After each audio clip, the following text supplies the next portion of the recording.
Welcome to the I Am Johnny King Rugby World Cup experience. This is where yours truly, I Am Johnny King, calls a game, a contest in the Rugby World Cup 2023 from France. Today's game is number one in the tournament between the host, France, and the three-time champion New Zealand All Blacks from Stade de France, Saint Denis in Paris.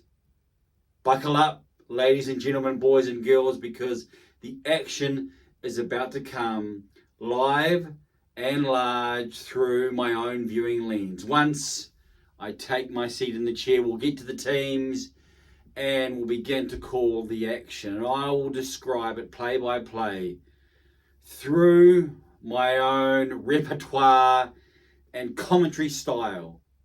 And you can enjoy and endure throughout the following 80 or so minutes. So let us begin. The sides, as I make my way close to the viewing screen. The two teams, the two nations who will be taking each other on. The home side or the host side, the host team, the host nation. France are as follows. At fullback is Thomas Ramos. On the right wing is Damien Penaud. In 13 is Gael Ficou. He is partnered in the midfield with Yoram Mofana. On the left wing is Gabin Villiers. At first 5'8" is Mathieu Jalabert. At halfback and captaining the side, you may know him as scrum half or as a scrum half, is Antoine Dupont. In the forwards, number 8, the 8th man, Gregory Aldrit. In 7 is Charles Olivon. At 6 is Francois Cross. At 5, Thibaut Flamont, partnered in the second row with Cameron Waukee. Blindside, no tight head prop. One out of Aotearoa's Winnie Antonio. At hooker is Julian Marchand, and at loose head is Radar Wadi. And the reserves for Les Bleus, France, are as follows.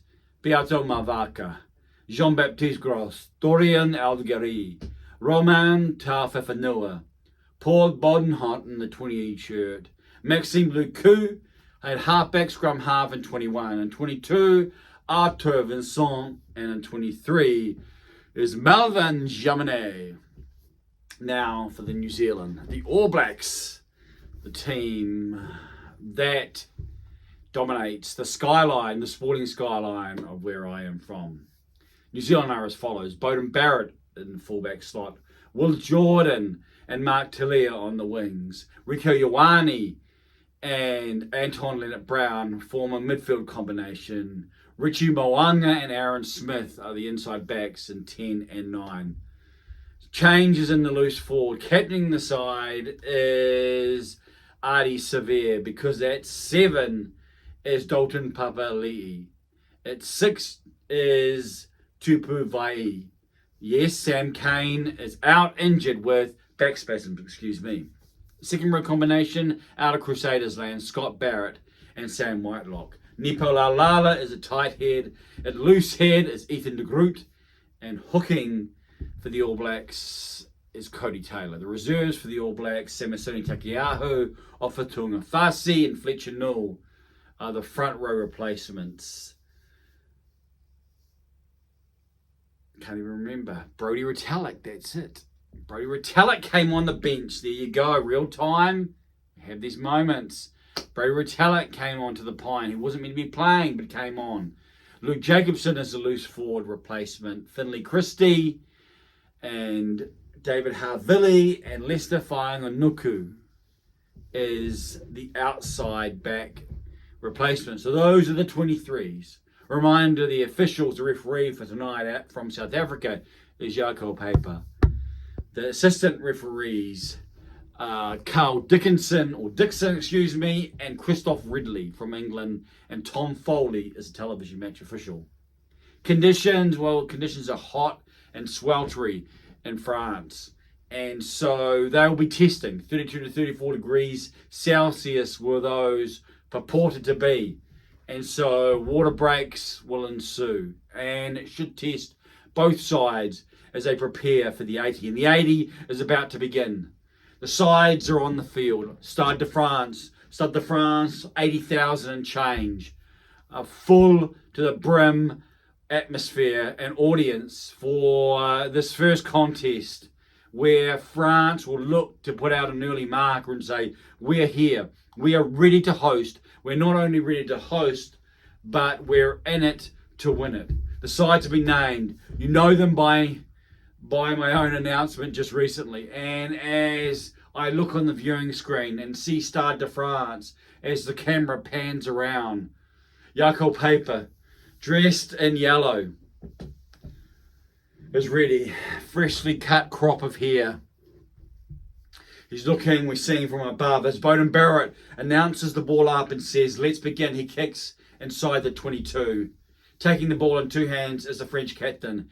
He finds his fullback, Ramos, and Ramos finds touch close, nearing the halfway line. Richie Mo'unga takes it, decides, we'll just rest and we'll allow play to take place. No quick throw-in.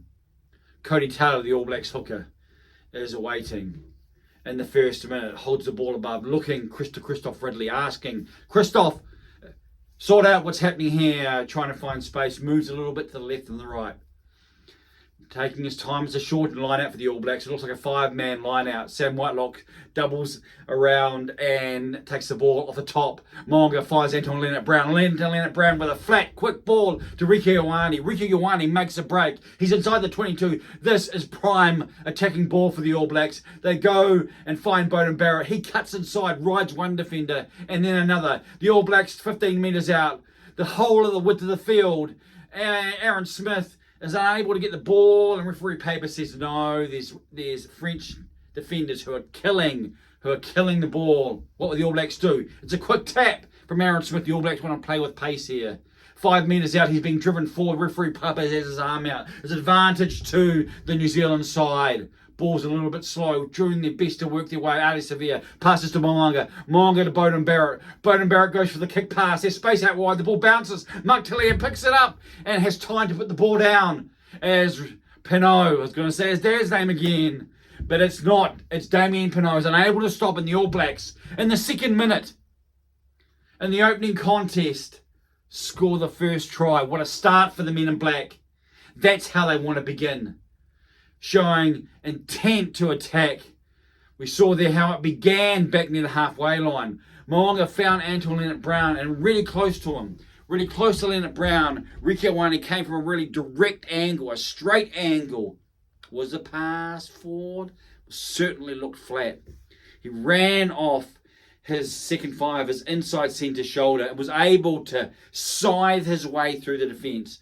The covering defence, the fullback and the wing were able to tackle Rieko Ioane, but the All Blacks were able to maintain possession, control the breakdown, and win a penalty. And then, as the French defence concertinaing in, they were able to use the kick pass through Beauden Barrett, the All Blacks. Score the first try in the corner. Difficult conversion. Richie Mo'unga, maybe 30, 50 centimetres in from the left-hand touch line. So, side of the field that suits a right foot kicker, but certainly not an easy conversion. We're seeing the shot clock down to 18, 19 seconds maybe. And Mo'unga, well, not the best angle to view it from, but he's hooked it. So the All Blacks cannot convert the opening try. They're going to be in front by 5 points now as we see New Zealanders in the crowd with the famous black jersey on. Damien Pinot expelling Samir. Referee says, let's go again. The graphics package says Mo'unga's converted, but he hasn't. A restart, the All Blacks look like they've controlled it. Inside their 22, Aaron Smith looking for, it looks like Dalton Papali'i. It is Dalton Papali'i who takes the ball forward. Julian Marchand's over the tackle player, and referee Jaco Paper says, he has all rights. That's a penalty to France. I'd like to see a replay here. A replay. Was Marchand on the ball, or was he just holding on to the player? First viewing, and even the insight, not sure there. Not sure. The referees tend to want to allow the team with possession to have all rights, and therefore, if the pilferer or the jackal, as Northern Hemisphere rugby culture is want to say, if the jackaler is not on the ball, then he doesn't have the rights. And as far as I can see, Julian Marchand has his arms around Dalton Papali'i, but he's not touching the ball. He's not close to the ball. In fact, Dalton Papali'i's got the ball away from him. Too late now, as a penalty has been given. And Thomas Ramos, a man who knows how to nudge the rugby ball. France are in their chain strip tonight, and he comes in pendulum-like through the ball. The French crowd clapping a happy, vociferous crowd at Stade de France, as you would expect. In the 5th minute, the All Blacks now, their early dynamic lead has now been cut, and more than a half. It's only 5-3 now to the All Blacks. In the 6th minute, as Beauden Barrett will start play once again. He goes deep, and Gregory Aldred finds Antoine Dupont. Napoleon Dynamite, as I've nicknamed, and he kicks it long. Richie Mo'unga, 35 metres out, quick throw into Beauden Barrett. Beauden Barrett puts the ball high in the air, and Will Jordan's running after it, putting pressure on Ramos. Ramos does well. Both are competing, and so he doesn't penalise Will Jordan because he has his eyes on the ball, and even though the two come into contact in the air, then it's play on. France manoeuvre the ball, and it's inside the All Blacks 22. The two pivots, one playing 10, one playing 15, are back there. This time, Beauden Barrett puts the ball in the air, making his way back. Gabin Villiers takes it and controls it. Looking to counter-ruck is Papali'i. But Le Frog, Le Bleu control it, and they're phasing away. Thomas Ramos is playing the pivot. Interesting. Similar to what the All Blacks, they put a chip through, does the 15 for France. It's messy. The ball's bouncing here, there, and everywhere. Pinball. All Blacks not really controlling it, but they win a penalty 25 metres out. Appealing on the ground there as iamjonnyking takes a swig of water early on. 5 points to 3 in the 7th minute. Here at Stade de France, the All Blacks slowing it down. Really warm conditions. Warm conditions in France as late summer. Has he found touch? No, he hasn't. Ramos inside his 22. Couple of steps back. And then Boots. Not looking for touch, maybe himself. Mo'unga brings it to the 10-metre mark. Is that Will Jordan? Will Jordan runs across field, then straightens up into the defence. All Blacks have possession, middle of the field, 45 metres out from their own try line as Beauden Barrett looks for the wide pass. And the referee, the officials, maybe Christoph Ridley, maybe calls a forward pass there. It's one of those interesting ones. If you know that generally rugby, it's not if the ball's gone forward, but it's if you're passing it forward, and that can be impacted by momentum, but also the trajectory of the ball. And that pass there, you can see, was one of those torps that had curve to it. And so, was it passed back or was it passed forward? Well, if it was passed back, that went forward very quickly. So not a surprising call, we can say, as we look for the front rows are about to engage the forward, the brute beasts up close. We know rugby, forwards decide who wins, backs decide by how much. Jaco Paper talks to the front rows. Winnie Antonio marking up against a man from the south of New Zealand. Antonio from Timaru on the east coast of the South Island, and then further down from Gore is Ethan de Groot. One plays loose, de Groot, one plays tight, Antonio. A battle between these two behemoths up front. Few front rankers, few rugby players who have more girth than Antonio. Ethan de Groot isn't a small individual on his own set of scales. However, he does give some weight away to his opposite number as we see the scrum. Ball is hooked from Marchand. Under pressure is Dupont. Aaron Smith putting a lot of heat on the French captain. They decide to put the ball behind Mark Tellier. Tellier almost stumbles his way, trying to make his way back as the chip outside the 22. It was sort of a kick out of nothing's happening, so France try to put it behind the winger. The winger recovers, and the All Blacks have control. Beauden Barrett into the pivot, Will Jordan outside of him. We're seeing so much more of this in rugby, aren't we? Where it doesn't matter what number is on your back, then you're expected to be able to come into each position. And the French side, Mathieu Jalabert, in for Romain Intermac. Intermac, who would have been so excited for this tournament. Son of Emile, remember his father. And of course, cruelly cut down with an injury in the warm-up. So it's going to be an All Blacks line-out. In the 10th minute, they lead 5 points to 3. This is contest number 1 in Pool A. Pool A with 2 dominant teams, New Zealand and France. The third team being Italy, some way back. And of course, Namibia and Uruguay. As we're seeing Julien Marchand, the French hooker, who's down, having his legs strapped. Not what you want to see early if you're either Julien Marchand or someone connected with the French side. We're seeing replay here of, looks like maybe the play that precipitated a bit of a clean out Cody Taylor, pulling him from his shoulders, ripping him off and leveraging on his leg. It's an All Blacks line out. Near the halfway mark, Cody Taylor has the ball just inside his own half. Looks like maybe a 6-man line out, and you would think, or maybe a 5-man line out, but that was straight to the French. I think it was Charles Olivon as Mofana takes it onto the 10-metre mark.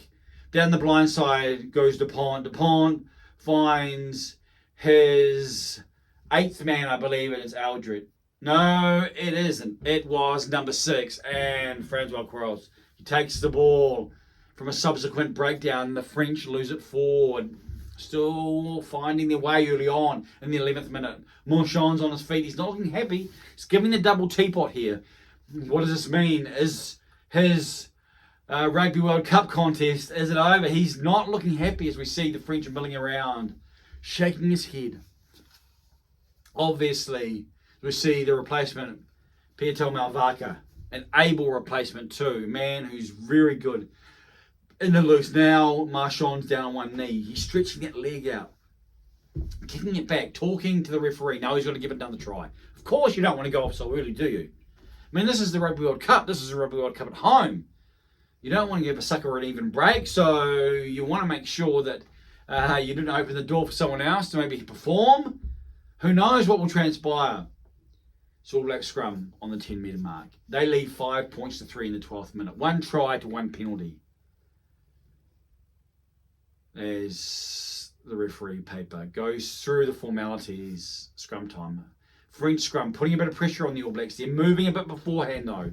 But still, Radawadi in there for Cyril Bay, who is out for a number of weeks because of injury, but should be back in time for the crunch fixtures, the knockout fixtures of Rugby World Cup. But his replacement, Radawadi, showing a bit of development, bit of potential there in the scrum. Referee's blowing his whistle.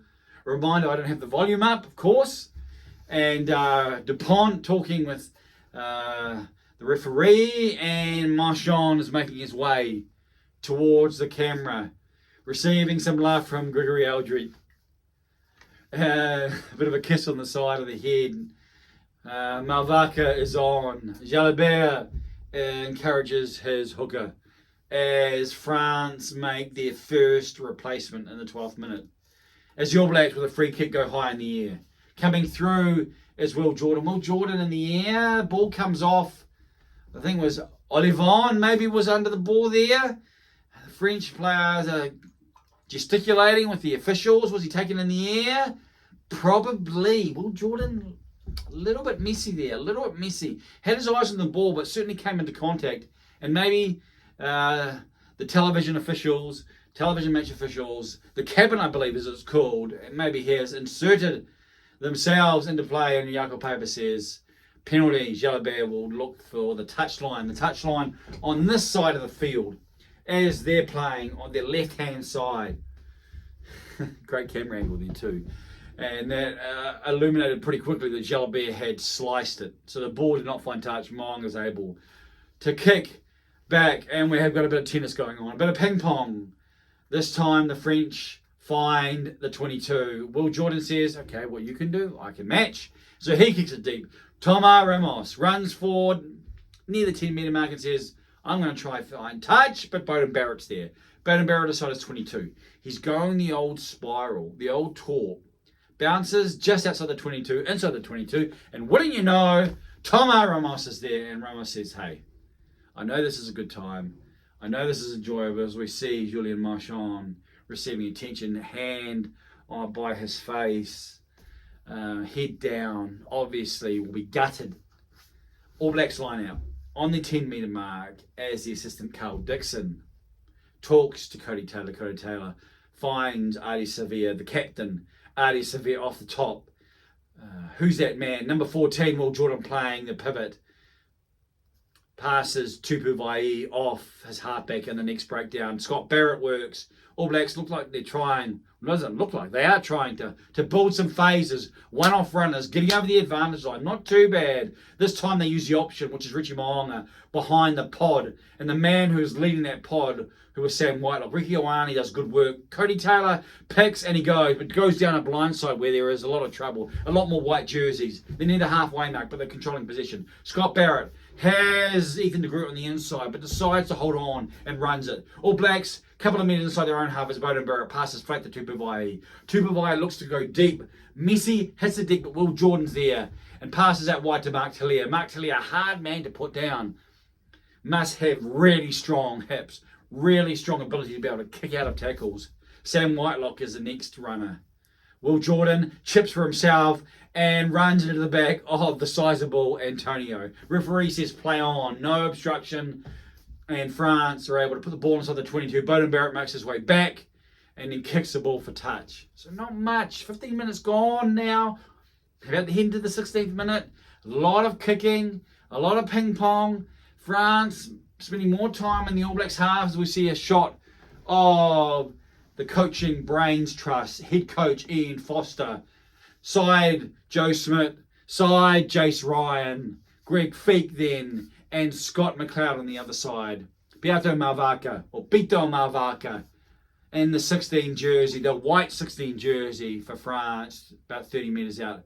It goes short to Antoine Dupont. Dupont takes it and passes back to Malvaka. May have been flat, forward flat, not sure. Malvaka decides to use a chip kick. Ball heads into the end goal, and pressure from Charles Olivon. Beauden Barrett says, okay, let's take it, let's touch it down. And the new addition, or the somewhat recent addition in rugby union, much like rugby league, if you know the game, while rugby league will restart from under the crossbar, rugby union now, if the ball is put down in the end goal, or if the ball is held up in goal, will require the defensive team to restart from their try line. Somewhere along the try line, Richard Mo'unga kicks along around the halfway mark. Aldry takes the ball forward, charges, good run from the all-purpose eighth man for Les Bleus. Jalabert inside to Villiers. Villiers taken down, rode down, sort of hip down from de Groot. He's lost the ball. The All Blacks trying to siphon the ball back, but there's a lot of hot potato going on. One to the other. Richard Mo'unga running sideways. Telea is the last man. He has to go in infield, but he fends off one, fends off another. He looks like he could be making a break, but Mathieu Jalabert, good work there in defence on Mark Telea. Telea, hard to put down. Once he breaks one and breaks two, he's very hard to stop one-on-one. His game is built on the ability to get in close and tight where the forwards are and to really just work his way in tight spaces. We see a replay there of the eighth man, Aldry. Good work there. We're seeing the French director, the French host broadcasters. Not a lot of replays, but creative shots. Now, again, our own flavour. In terms of rugby in our neck of the woods in New Zealand, then we tend to want to see a lot of replays. We want to make sure we know what's happening. The French broadcast is a bit different. In the 18th minute, it's 5 points to 3 to New Zealand. It's a French scrum. 39 metres out from the All Blacks try line. Paper talking to the front rows. We see the crowd. Cannot hear the crowd, but they're certainly in voice. And I'm sure it's loud as referee Paper blows his whistle. Arm goes up the French way, and it's a French penalty. Likely 3 points. Ethan de Groot looking at the sideline officials.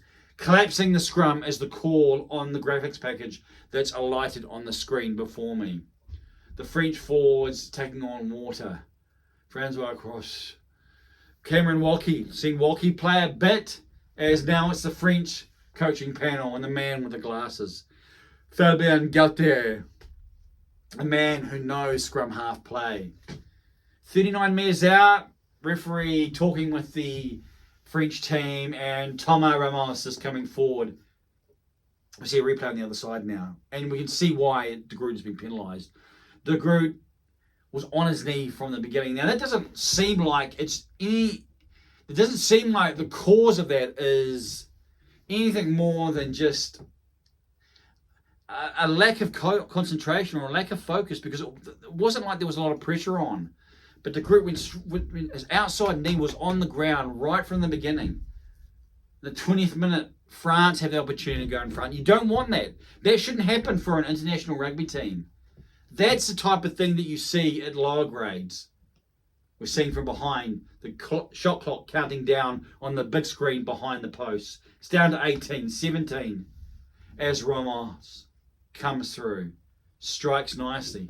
Has sort of a stilted run-in. Almost pauses like football style, when they're coming for a free kick.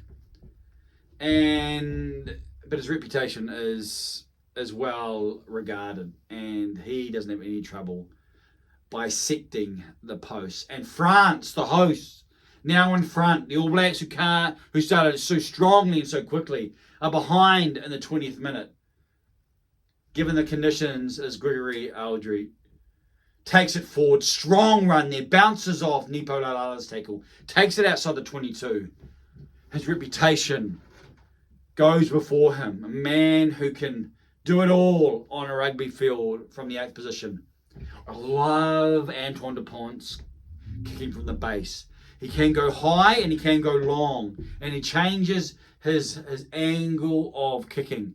If it's high, then it's from low to high. But if it's long, then he kicks quite flat. And we saw there, he kicked quite flat. Bit of ping pong. Richard Wang is playing in the backfield as he comes forward and puts the ball high in the air. It's going to be inside the French 22 as him and Ramos don't intersect. It looked like he was going to intersect. Charles Olivon was in the vicinity. Aldred takes the ball forward. French controlling. No halfback, so Ramos comes forward. Thibault Flamand takes it. Dupont's back in position. Ficou running sideways. Has Mofana, who makes his way into the All Blacks half in the 21st minute. Dupont passes to his right. Finds his first five, his fly half. And Jalabert. Ball doesn't find hands, but finds the deck, and so it's a bit of a grubber through off the deck. Talia decides, we're going to play in your half, France, and Ramos. Rueful smile. We'll see his white mouth covers. He drops the ball, knocks it on.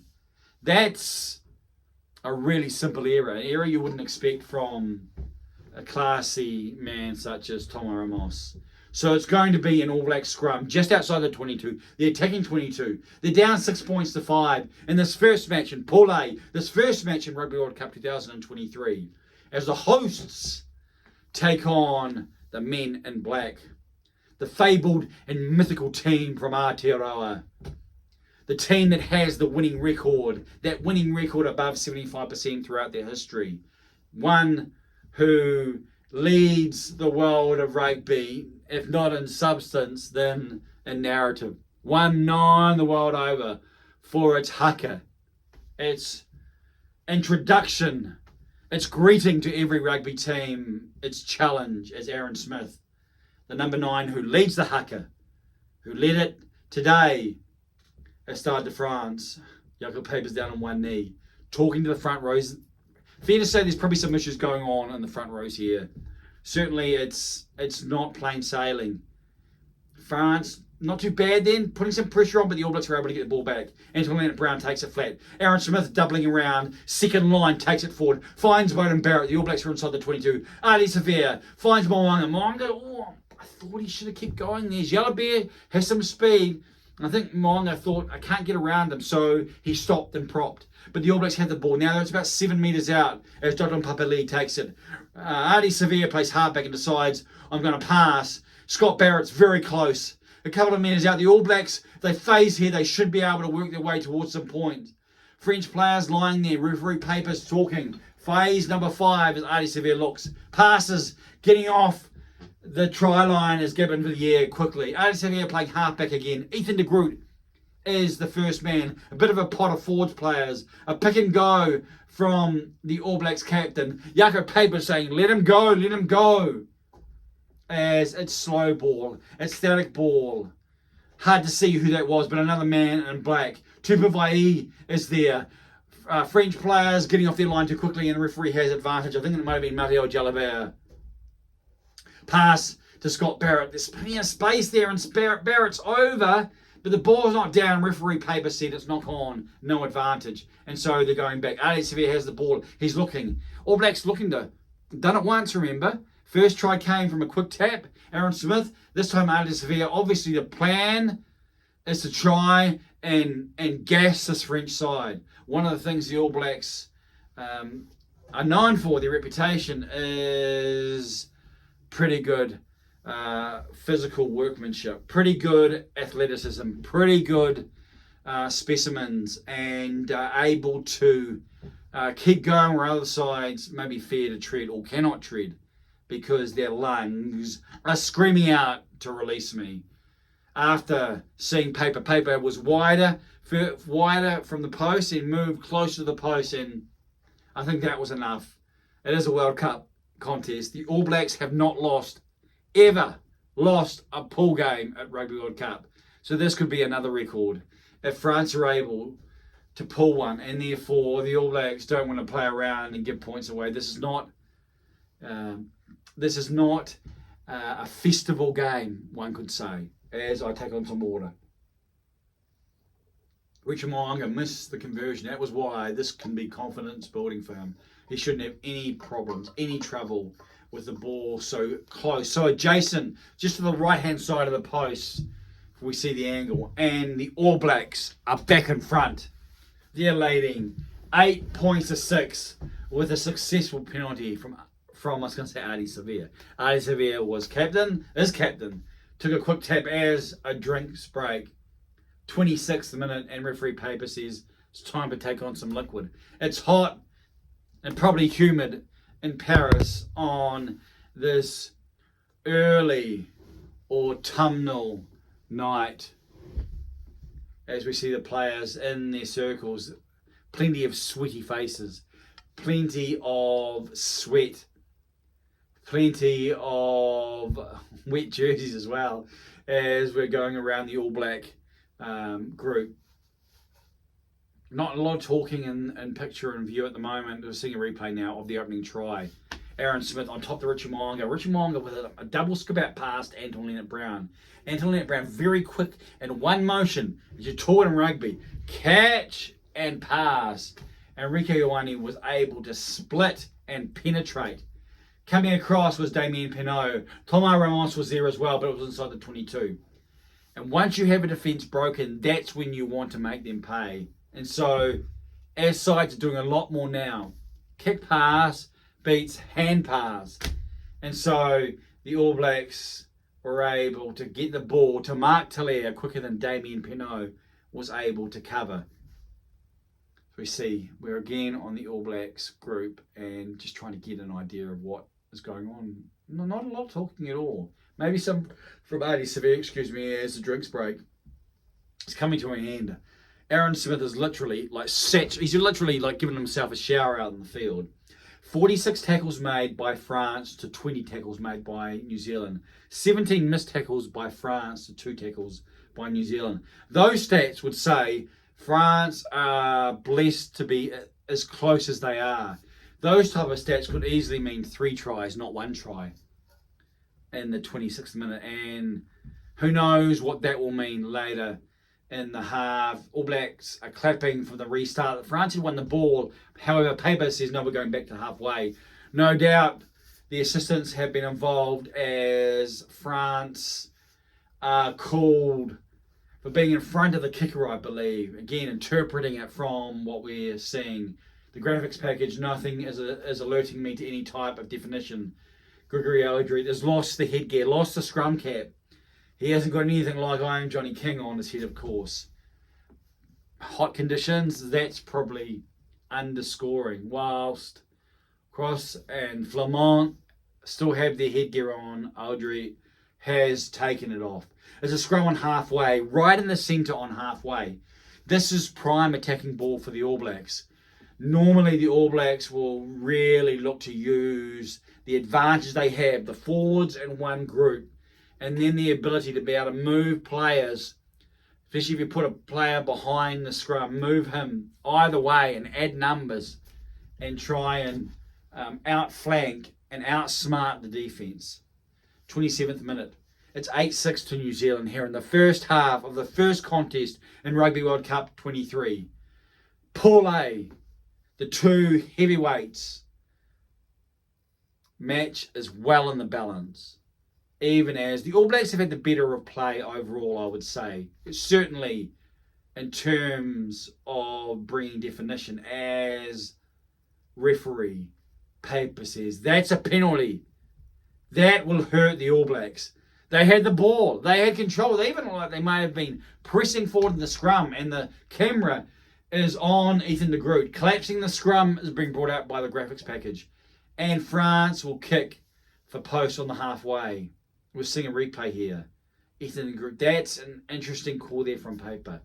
Tupavai is like expressionate.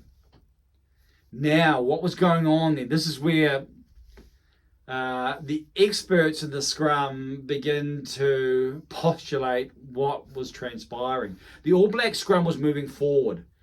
And was Antonio pulling back? Certainly, de Groot lost his bind, but what precipitated, or did something precipitate? Did the collapse precipitate the losing of the bind, or did the bind precipitate the collapse? I mean, you got these things going on. Referee paper decided it's a penalty. We're not going to have a reset. Did he guess? Not in his opinion. And Thomas Ramos, there's no guessing about that. That was another lovely nudge from the custodian for France. And France, 9-8, are in front in the 29th minute in this first half. Non-insignificant tally of points, one could say. Considering what's transpired, considering their lack of phasing inside the All Blacks half, even inside the All Blacks 22, but they've been able to accumulate points. You would say too easily and too readily for a New Zealand team's liking. We talked about Antoine Dupont's ability to kick from the base, and there was a lovely example, rapier-like. And Richie Mo'unga is in touch and goes for the quick throw-in, I believe it was, and Beauden Barrett put it for himself and was able to retain. Ardie Sevilla played first five and kicks. Gavin Villiers takes it inside his 22, but the All Blacks were able to counter-ruck, and they're able to turn the ball over in the 30th minute, and that's good ball. Forwards passing it wide, looking for space. Scott Barrett says, skips it a couple of times and says, I'm going to take contact here. Let's set it up. Antoinette Brown, Beauden Barrett, skirt past Richie Mo'unga. Richie Mo'unga was able to beat Cameron Walkie, able to go through the tackle of Thomas Ramos, finds Mark Telea. Mark Telea is 10 or 15 metres out. Aaron Smith, Beauden Barrett, Ethan de Groot playing midfielder and loses the ball forward. It has not been a good start for Ethan de Groot. Number of mistakes from the All Blacks loose head prop, and they're turning it over. Kick forward. Pinot's breaking up. Beauden Barrett does his best to cover and takes the ball in a touch. That was try time. If Beauden Barrett didn't have the wheels to be able to get back, Pinot would have been through. 99 Rugby World Cup. They have visions of Christophe Dominici coming down the sideline. And Andrew Mearns coming across and able to win the ball. It was that type of thing. But this time, does that portend for a different result in this test match? As Charles Olivier Olivon. I want to say Olivion. It's Olivon Malvaca will feed the line out. 30 metres out for France. Referee Paper looking back, blows his whistle, calls time, talking to the All Blacks. Ali Xavier, the captain, is it out? No, it's Cross. Francois Cross, who has the black and fluoro yellow headgear on. Man, you'd say would be open side probably in New Zealand vernacular in the 6th jersey, much like what the Springboks are able to do as Cameron Walkie wins the ball off the top. He's sacked quickly, but the French are able to stay on their feet and they work them all away around the corner. Malvaca has the ball and they're just cycling their way forward near the 22. Referee Paper will be talking near the touchline, so DuPont says we must move away. Malfana into contact. All Blacks looking to counter, driving low, but DuPont will have the ball just outside the 22. Francois Cross takes it into contact. Blindside, one behind, finds Malfana. Malfana to Galfaku, cuts inside the 22. Near the right-hand touchline, the far touchline from our viewing screen as we see work on the ground. Jackled. Who was that man? Hard to tell and tight, but referee blows his whistle and says holding the ball. Interesting call there. It's a very interesting call there from the referee. Sam White looks down on one knee, sort of capturing his breath and just thinking about it, talking about it. It seemed like the All Blacks had jackled, had pilfered, which is maybe more of an Australian term, the ball, and therefore because they had possession, the French were now had all the pressure to make sure that the New Zealand side were given the rights that their winning of the ball should display. And yet it didn't translate. We're seeing now replay. Galfaku's on the ground. I think it's Mark Talia. Mark Talia with one hand. It's almost like he's palming it. And Fiku was holding the ball down. I mean, if that's not a penalty to New Zealand, work at the breakdown, then I don't know what it is. However, as we see the crowd, la blur probably, dancing on the spot, on their feet, they're pretty happy. A lot of Gallic pride. Thomas Ramos on the right-hand side of the field. Probably 6 metres, maybe 6 metres inside. So not an easy kick. Shot clock. We're down to 15 seconds. So he's going to have to make his way back quickly. Probability, the TV tells me, is at 67%. 41 metres is the distance. 6, 5, 4 as he comes in. Will the pressure? Will it cost? Strikes the ball. It's across the face and it's to the left. Not the best angle, we have to say. They don't see French TV doesn't seem like they really want to have a camera maybe outside the tram lines, but so it can get behind the kickers there, because that's another angle where weren't in best placed. And Thomas Ramos, 3 points gone begging. Is justice being done? Well, you can make that decision for yourself. As Richie Mo'unga goes long, goes deep from the 22. Jalabert says, we're going to play ping pong. I'm going to kick back and the ball skips. Skips and maybe it nutmegs. Maybe it nutmegs Mo'unga. Mo'unga makes his way back closer to the try line.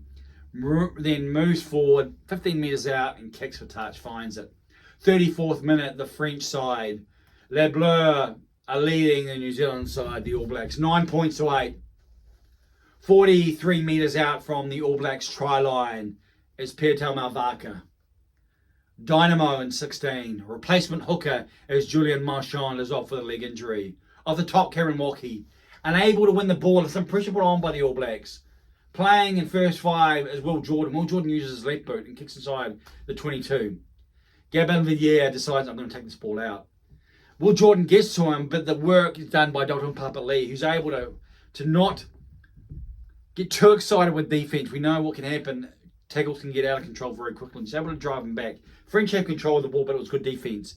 Villiers was looking for space to break, looking for a defensive line that had holes, and Mo'unga's back as DuPont says, let's get out of here. Inside the half, finds Beauden Barrett. Beauden Barrett runs across the field near the halfway mark and looks for space.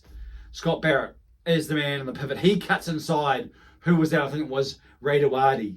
Yes, it was. And that was a good run from Scott Barrett.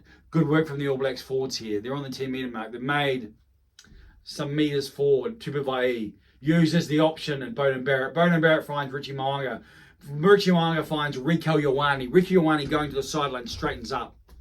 All Blacks are able to control Gregory Aldridge. That's great work. The all-purpose eighth man at the breakdown was there like that.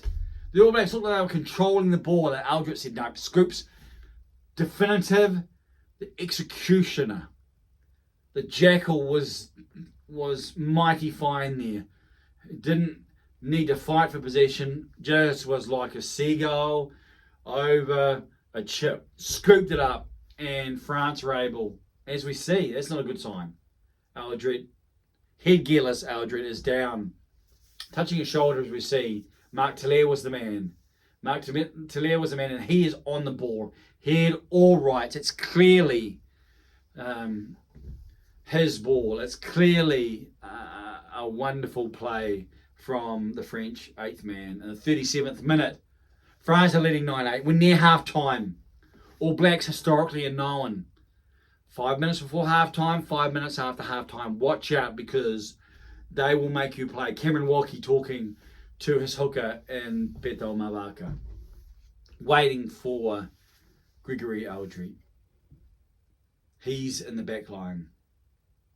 French in their Le Cop Sportif sponsored jerseys. Dupont at the front of the line out. He's not going to use his walkie. Under no pressure, the All Blacks don't jump this time.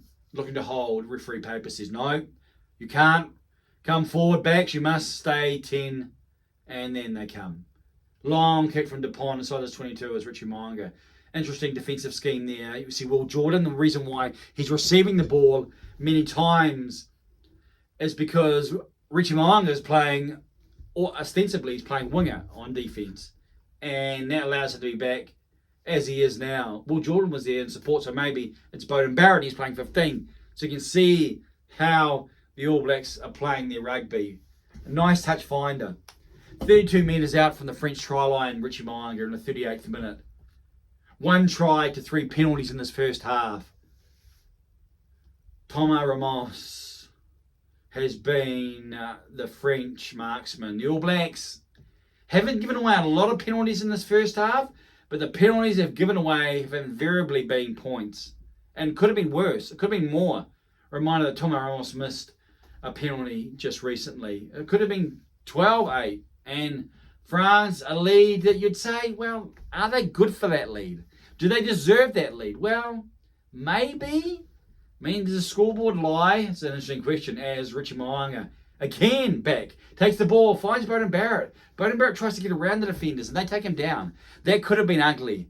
They fell off him. If he had got taken and they had come through, then it could have been really good front foot ball for the French. However, it is front foot ball for the All Blacks and Mo'unga. 2 hands running sideways. The French defence, they're retreating. Ball is wide to Dalton Papali'i. Papali'i down the tram line. He's inside the 22. Aaron Smith there. Thomas Ramos trying to put pressure as ADCB takes it. Takes it into contact. And the tackle he finds Beauden Barrett. Beauden Barrett passes to Sam Whitelock. Sam Whitelock running across, fending, holding, balls inside the 22. Straight is Scott Barrett. Scott Barrett's able to beat 1, beat 2. It's quick ball for Aaron Smith. Finds Anton Leonard-Brown. Beauden Barrett and a tackle of Francois Cross. Will Jordan takes it straight. That's a lovely tackle from Ray Dawadi. Ray Dawadi, good work there as the tight head for the All Blacks. Laulala takes it forward. Next is Cody Taylor. It's 7 metres out. The All Blacks are making their way forward. It's the 39th minute. They're controlling here. The French look like they're out on their feet. Cody Taylor on the blind side passes to Dalton Papali'i. Remember that moment. It looked like the French were holding on. They're strewn now. We're seeing a picture and the ball's in touch. So there's the French line out, 7 metres out, but they are looking gassed. This first half looks like it has taken their will to play. France will look to try and take it into the half, you'd expect. A long line out. And Aldred coming forward over 15 metres, takes the ball. And Dupont taking his time, using his foot, trying to make his way as the forwards congregate in their little group, and they siphon the ball back to the last man's feet. Dupont's called a pod of 3 just to his left, so they can control the ball. And now it's into the 40. Now it's into referee's time. Tommy Ramos, deep inside his in goal, receives the pass, turns around and just says, "Dink it out this way." And France will lead at half-time by the slenderest of margins. France leading New Zealand in this first contest of Rugby World Cup 2023. They lead at Stade de France at Saint-Denis on a hot and sultry autumnal evening in the French capital, 9 points to 8, as both sides will look to regroup, have an opportunity to maybe cool down a bit, get that body temperature back to some semblance of normality. No doubt lose the shirt, take on liquids, hear from the coaches, regroup, analyse what's gone on, and then aim for the second half. The second half with a match that's in the balance. Who is going to win? Who is going to win after the first 40? Well, who would you think? 9 points to 8. Well, France are in front, aren't they? However, it's 3 penalties to 1 try. Rugby being as it is, allows teams to score in more than one way. And so whilst France are in front, and therefore that's what counts, you'd say that the All Blacks have shown the greater ability to cross the whitewash, to cross the white line fiver. And they scored 5 because Richie Mo'unga wasn't able to convert. And so Mo'unga's missed conversion. Not an easy one, of course. Aldrit, Thomas Ramos missed a penalty as well. So it could have been, if the kickers were on, it could have been 12-10 to France. So it's only a 1 point difference between the two sides. What do we think about this first half? How would we analyse it? Well, there's been a lot of feeling out. Watching it, you're trying to look for some definition of what's transpiring, some sort of clear pattern or direction of what is transpiring. We're seeing the All Blacks they've had a couple of really good moments where they would want to have scored. But right before half time, the All Blacks will normally make the opposition pay. And when you're away from home, and yes, it's at a neutral ground, because France aren't the home side, the French team in the white jersey aren't the home side, they will have the greater part of 80,000 people. 80,000 passionate locals who are willing their side to get one over to start this World Cup as they mean to continue. If France win this match, they will not be expecting to lose another rugby match in this tournament. And the same thing with the All Blacks. The nature of this pool means that France and New Zealand are both through. Now that is taking it for granted. I'm reminded as I see an ad on TV with a gentleman in red and white hoops of Japan and what Japan did to South Africa. Could Italy shock the rugby world and beat the loser of France versus New Zealand? Could it happen? Could it transpire that this match snowballs into capsizing one of these nations' Rugby World Cup 2023 hopes? You wouldn't expect it. Of course, France have a lot of experience with Italy and the Six Nations. Italy, who have struggled in the Six Nations, have shown something of late. And Italy against New Zealand, well, New Zealand still have, I guess you could say, mythical status for an Italian rugby nation. And so the last contest, they were able to push them. The All Blacks, you'd say, were in that funk, that period where they were at a funk, 2023, previously to the Twickenham clash, had meant people were talking about the All Blacks as one of the favourites. And so previous to that, it seemed like that funk was gone. Well, a lot of people are saying, well, that funk has returned. It had never left. It had just retreated for a time. As we see on my TV, the panel back in New Zealand talking about this first half, this here replay. It is interesting, that pass from Anton Brown. If we're trying to be objective, it is very flat, which is sort of an understated way of saying, that it could have been forward. The television match official probably not exactly sure. That's not exactly clear, so we'll let that one fly as we see the kick pass from Beauden Barrett. It was a nice kick pass. It didn't look like much. It looked like a bit of a shot duck. Or it looked like the air was taken out. And it wasn't end over end. It was sort of like weird spirals. We see the stats. 57% possession for the All Blacks. 52% possession. No, 52% territory. Missed tackles, 14-1 in favour of France, if you can call that in favour. And the penalties conceded, 4 to the All Blacks, 3 from France. 4 to the All Blacks. Those 4 penalties conceded from the All Blacks have all been kickable. France have kicked 3. They missed Tomo Ramos. And so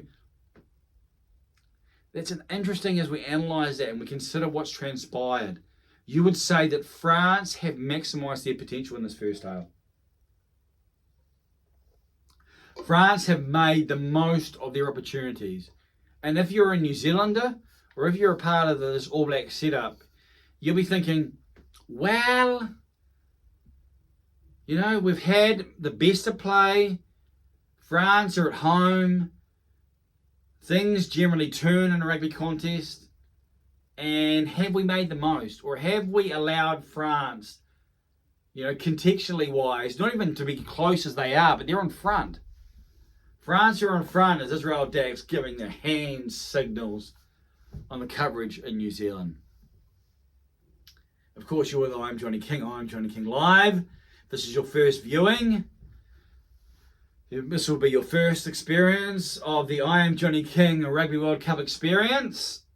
Hopefully we'll have a number of matches. I don't want to necessarily say exactly because we'll see what transpires with all the media requirements. But this is something that if we can hit it as often as possible, even in different times relative to the showing live, and if we can provide this type of angle that I'd like to think can add to a media flavour, a little corner of the rugby media orbit. A little outside, a little distinctive, a little different, but yet because of that flavour, because of that nature, maybe adding something for someone, wherever you are. Excuse me. Food is repeating on me. Doing my best to keep it down and keep it together. I know. The mind boggles. I have water though. I have mighty fine H2O. To quote, that's a Waterboy line, I think. Adam Sandler. As we're seeing the crew in New Zealand, into New Zealand TV, discuss what's transpiring or what has transpired in this first half. It won't be long before the second half begins, and we'll see. They'll be starting again. France leading 9-8. 3 penalties to 1 try and 1 penalty. It's interesting to think and to try and project to the future what will happen in the second half. Well, you do expect France to have more possession and more impetus in terms of their play. So turn the heater off. Yes, we're into spring in New Zealand, but our spring hasn't sprung as always. As always in the same shape or fashion as we'd like. Had some cool days, but actually some warm days as well, as we see Sir John Kirwan, who's on sideline at Stade de France, who's speaking and talking with the similar glasses to Fabien Galtier. The fashion. Yes, the fashion. Of course, we have our own little, we get a scarf and the hat. So we don't mind the fashionista and the rugby culture. In this look, well, are you a fan of the name up in lights, or is it a little bit gaudy? I'm not talking about Tallis, rugby league, you know what I mean. So we're waiting, we're filling in time. So what will the All Black coaches be telling their players? What will they be discussing with their players? Well, they'll be discussing the importance of starting again. What happened in the first half? They started fast. So what do they want to do in the second half? They want to start fast. They want to get in front and then build on that and allow the scoreboard pressure to do its own thing. To say to every French player on the field, you're at home, this is the first contest, we know what happened in 07, Argentina beat you at home in the first match, look at the scoreboard, you're against the All Blacks, they're in their home kit, you're playing in the white shirt, and that's only going to get more difficult. And as the clock ticks on, then the collar begins to get a little bit tighter and the crowd begins to get a little bit more restless. Of course, this is only the first match. And in fairness, while it has importance, it's not going to be live or die. Well, and I don't want to count the proverbial chickens before they've hatched. It's an interesting figure of speech, isn't it? But you would think and you expect that both of these sides can use that knowledge. Again, presumption is the mother of all stuff up, so you don't want to presume something and then to be embarrassed. And I'll tell you what, no matter which side it is, if either of these sides do not make it through to the knockouts, do not make a quarterfinal, and I'm trying to think of who would be more disappointed. Well, probably it's a neck and neck finish, but maybe in different ways. I mean, it would be unthinkable. It would be unthinkable for the All Blacks, for New Zealand, who have not lost in pool play, to not make the knockouts. Yes, we know what happened in 07, so a quarterfinal is not out of the realms of possibility. But to not get out of your group, I mean, it's not like they're in Pool B. I mean, just let's project a little bit. If this was Pool B and the All Blacks had lost their first match, say South Africa, Scotland, and they had been playing Scotland, and then you knew Ireland were coming, and Scotland had beaten you, the rugby just got really, really real, didn't it?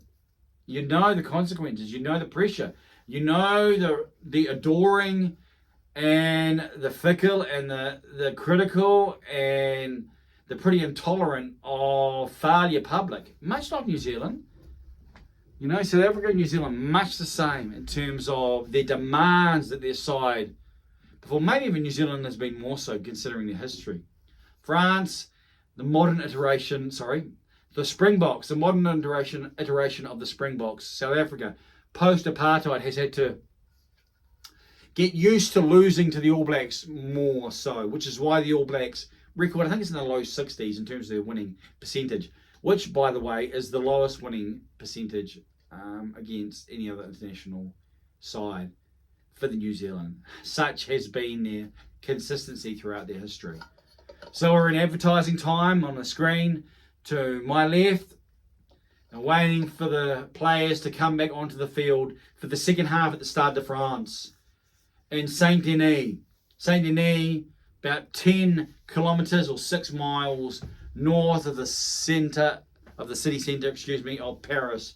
I am told, I read online according to the wiki page, and it is a commune, I believe they describe it, which, again, what commune means in your cultural context, I don't think is the same in a French cultural context, but we may call it maybe a city within a city. I'm not sure if we'd describe it as a city within a city, but it certainly has its own sense of jurisdiction in some shape or form. As I am Johnny King. Goes for the water. Yeah, advertisers are certainly getting their space. They're certainly paying for it. We're seeing another one. This time it's of the providers. The TV providers are showing us what they're going to offer throughout the Rugby World Cup. The nations of the rugby world. One place at one time to decide who is the best. It looks like, talking to Scott McLeod, the assistant coach for the All Blacks. So we are moments away from the second half. Moments away from what will transpire on Stade de France. Moments away of the opening shape for two nations to be set. And an opening shape really for a number of different weeks, you'd say. Now, whoever loses won't be able to take any of the matches. Okay, Uruguay, Namibia, let's be even more realistic. They're not going to trouble either France or New Zealand. And you wouldn't expect, again, from that same narrative. It's quite an interesting assignment in the psychology of code, the psychology of sport. Second half is about to begin. Jalabert, the French pivot, has the ball on the halfway. Paper, referee from South Africa, has his arm in the air and he blows, play on. It's high, just outside the 22. France are able to win possession. They're on attack, just outside the 22. A pod of forwards. Cameron Walkie has Gross and has Antonio either side. France are able to win. Dupont goes blindside, finds Wadi. Wadi fends off Rieko Ioane. He's missed by Will Jordan. Rieko Ioane comes again, but Wadi is inside the 22. Maybe 15 metres out as Ramos plays first five. Finds Olivon. Olivon is winning possession. Or his teammates are able to clean out over the top of him, maybe a better way of saying it. Not a good pass there. Gael Ficou, unable to win, but Pinot will clean it up as he goes across the field, and Malvaka finds Olivon. Olivon is Aldred. Aldred has Dupont on the inside. Dupont is 10 metres out. It's front foot ball from France. This is a start that France won in the second half. We talked about wanting to come out quickly, and France are able to score and set the definition. It's a breakdown pressure on. Aldred's there again. Referee Papers looking to his assistant. Blows his whistle and has his arm in the air. New Zealand's way. Messy start from New Zealand. This commentator maybe followed suit. Dalton Papali's down with his arm on his shoulder. Paper, looks like there's assistant referee maybe ruled on the side there, maybe in the clean out, because it's an All Blacks penalty. It's a New Zealand penalty as Richie Mo'unga finds touch on the 10 metre mark. We're seeing a replay here. It's Dalton Papali, Aldry, able to beat one defender. Passes inside to Dupont. Rieko Ioane takes Napoleon Dynamite. Maybe this is the play here. And Francois Gross, Adi Severe was over the tackle player, but he came on the side, so the All Blacks had the ball off the top. Scott Barrett, chip kick with Adi Severe, an audacious kick with his left boot. A little dink and Will Jordan through. Takes contact with Gabin Villiers. The All Blacks have the ball about 20 metres out. Rieko Ioane's first of eight, a wide pass, bounces, but it finds Talia. Talia, Pinot won't stop him. Talia is over. Was the pass forward? We're going to see on replay maybe. We're going to see if it stands, the television viewing, the television analysis, the television courtroom drama.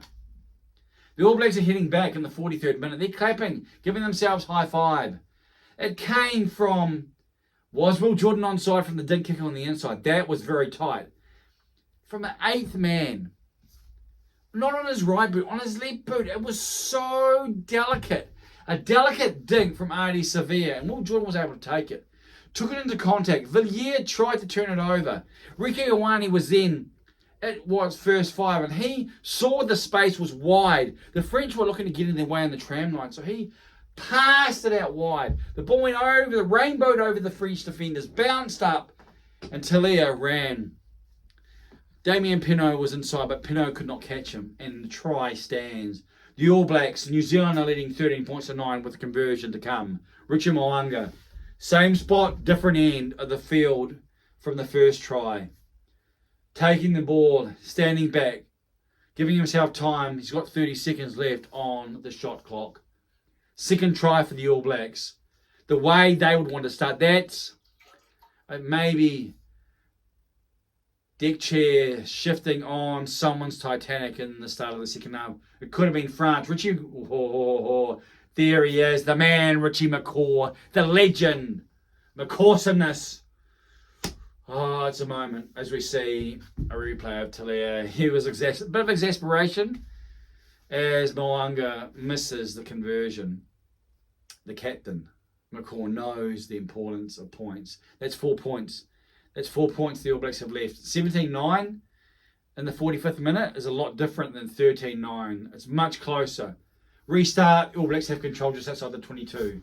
Aaron Smith, the little man, conducting and kicks from the base. He's going high, Will Jordan running through, trying to make his way through the French, the French onlookers, you could say. The playing onlookers who are looking up, making their way back, just trying to muddy the lines, try to confuse and make it difficult to manoeuvre for the All Blacks. French have control of the ball as Yellow Bear puts the grubber through. He runs into, maybe it was Cody Taylor. Yes, I believe it was Cody Taylor. Referee says play on. Richie Moanga, not the great nudge there. Kicks it, Tom Ramos kicks it. So here we go, ping pong again, and inside the 22, making his way out, Will Jordan says, I'm just going to kick long. You guessed it. We're going to ping pong. Back there, Jalabert is inside his 22, so he can find touch. He does find touch. A nice nudge. That is a quality kick from Jalabert. That ain't no ping pong. That's a dart. That's an arrow. That's finding its target. You'd say that is about as good as it gets. He's inside his 22. The line out is, 2 metres outside the All Blacks 22? So you can do the math there. That's a 55 to 60 metre nudge. Cody Taylor with the line out ball in the 46th minute. Sam Whitelock off the top. Flat pass to Adi Severe from his halfback. Adi Severe able to ride the tackle. Get over the ad line. Now it's Tupuvai. Tupuvai drops it cold. Conditions, well, you can't really use those excuses. That was right to him in his midriff, and he just shelled it. Like he didn't even want to deal with those P's. Thibault Flamand charges forward. 5 metres out. Did he lose that forward? Ball doesn't get out wide, as Tere does well. Arms in the air. Referee says that's knocked on, but it's not a penalty. It's an interesting call there from the referee. Thibault Flamand. Did he lose that ball? It's certainly hard to be able to judge those in rugby union. I mean, the players moving forward, the ball's moving. It's all came from the mistake that we're seeing on replay. Tupuvai had control, and Cody Taylor one-on-one with the big French lock, and Richie Moanga. I think that's gone forward on the replay there. It's even not in the air, but his hands were back here, and then it was knocked, and it came and hit his body. So it's gone towards the All Blacks try line. The referee says, play on.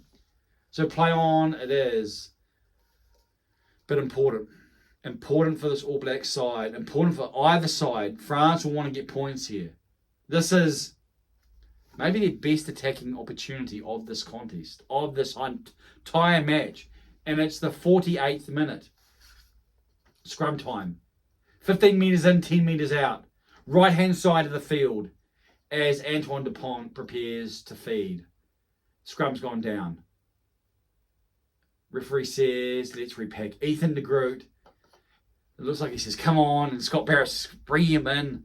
You can tell Ethan de Groot's pretty motivated. Christoph Ridley is the assistant on this side. I think he's giving hand signals as I see now. He's talking to the referee, Jakob Poper. There have been some issues in the scrums. You can understand Ethan de Groot's pretty motivated to get something back here because he's certainly been on the wrong end of the officiating. And he's been, in quote-unquote, good for it, as we see the replacement second row Roman Taufafanua talking upstairs, has the phone and receiving instruction. So the French side going to make some change in the second row, you would think, either Waki or Flamand. Another scrum, the 49th minute. Forwards pushing, and the All Blacks free kicked. And he ain't happy, de Groot. He is not happy with what the officials are calling there. We're going to have another scrum. Of course you're going to do that. You're going to bring the forwards in. We're seeing a close-up of Nipo Laulala. So, again, not hearing the talk or the chat from the officiating. It seems like the TV producer or director has identified that the tight head, not the loose head, as it's Cameron Waki. The first time I saw Cameron Waki was, I think, playing loose forward over in Australia when France toured. and he's being replaced. You see how looser lock. Te Awhawhenua, much more size and plays that sort of much more physical, tighter brand of rugby in my own viewing. He's going to partner Thibault Flamand. In the 50th minute time sticking scrums, rugby union, they take up quite a bit of time. Seeing the wide shot now with a crowd behind the try line, behind the in-goal line, and they are popping. They're bouncing. So Stade de France obviously feeling it. Crowd are looking to get behind the home side. Ball comes out the back. Good scrum there. Pressure on. Dupont finds Pinot. All Blacks looking to counter. Scott Barrett brings down Aldrich. Ball comes out the side. What's happening here at the breakdown? Bit of a mess. Artie Severe scrambling for the ball. The All Blacks maybe have that. Papers coming around the French side, inside the 22, pointing there to the French at the ball. Aaron Smith's clapping, going, no, we've got it. Ball comes out. He goes runway and passes back. All Blacks have 4 on the outside. They may have an extra man there. And so Richie Mo'unga says, no, dummy, I'll dart.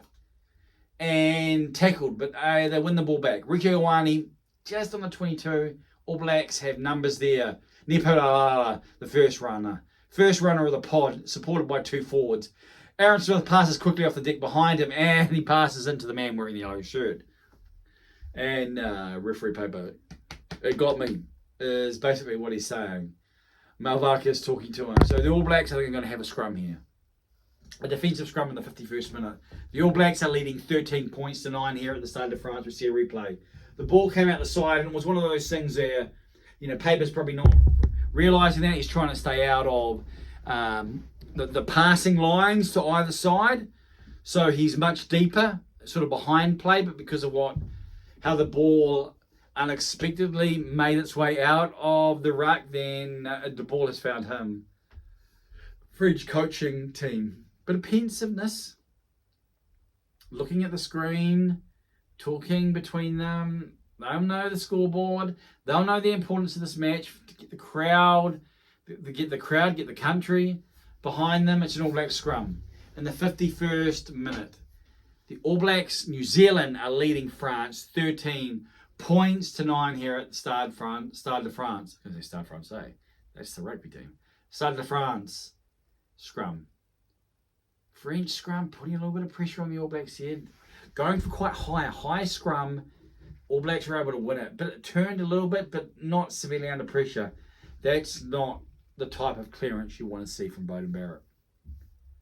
He likes a spiral. He likes the old school torp I've seen, old Beauden. And that may have come off the side of his boot.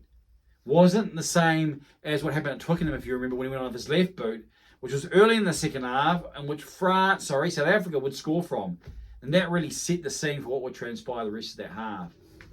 This has made more ground. So France had the line out on the far touchline from the camera as Malvaka. I think Malvaka is down. He's doing a shoelace. It's a bit hard to start a line out when the hooker is doing the shoelace. So players are milling around. Looks like a full line out for France as they prepare. Malvaka goes deep. Taken. Olivon one-handed. Able to take it in, and France have a more set. Goes down. Part of it goes down at least, but the majority stay on their feet, and they're looking to more.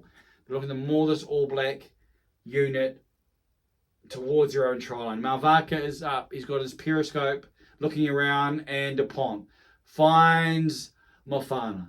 Mofana, and the ball's wide to Damien Penaud. Damien Penaud's down. He could be over here. In the corner. Has he scored? Bit of a kick pass there. Found Penaud. Penaud had freedom, much like Talia, his opposite number, previously. And Paper's going upstairs. Richie Mo'unga, defensive work came across. I think, based on body language, as we see the TMO cabin, I think he's lost this. As we see the TMO coming into view as Tom Foley. And we have split screens. The All Blacks, Tom Foley and Yaka Paper. He's lost that certainly. Ball's on the touch. Has he lost it forward or has it gone sideways? We'll see. But Richie Mo'unga came across, really good work, and he precipitated that.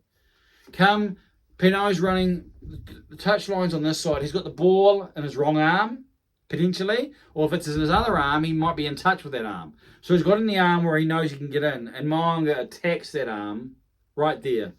And not with a drink bottle like this, of course. And the ball goes in. Damien Pinot, opportunity, came and knocking. And it's going to be an All Blacks line out as France go to the bench. And Jean-Baptiste Gros and Dorian Aldeguerri will be on the replacement props for France, for Les Bleus. New Zealand are going to follow suit. Ofatunga Fasi is on for Ethan de Groot. A tough night at the office. Maybe. Will it cost this New Zealand side? Will it be definitive? We see in the background also Nipo Laulala is off as well, which means Fletcher Newell is on. The young Canterbury and Crusaders Tyro. Line out. Good work there. Lovely timing. Cody Taylor and Scott Barrett working really in sync there. The French had a man up and he was in front and he just couldn't get to the ball. It's slow ball at the back. I think Aaron Smith's going to kick here. Looking to have some support and he does kick. Not going to find touch. Ramos nearest 10 metre mark. Takes the ball back close to the 22 now. Good front foot ball for France. Off the back is Cross. Jalabert. Malvaca. France looking to phase away. They go back from where they've come from. Jalabert has Fiku. Outside of him is Pinot, but he holds on to the ball.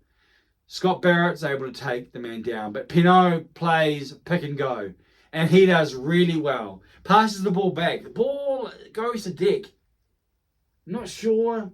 Referee paper is saying that Dalton Papali'i pushed the French scrummy, the French captain, maybe before he got to the ball. Must be, because he kicks the ball.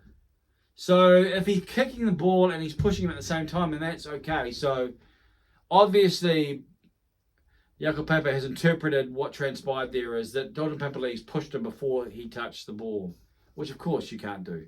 So it's a French penalty. France decide to take the line out. 5 metres out. All Blacks put a man up. Sam Whitelock gets there, so disrupts but knocks it forward. France have the ball. Flemont takes it. One off. Next runner is Francois Cross. Midfield and the French decide to go blind. Jalabert dummies and goes on the outside. Draws 2 or 3 defenders and unleashes the man who could have scored earlier, moments earlier, scores now. It's a big moment. 56th minute. Down 13-9.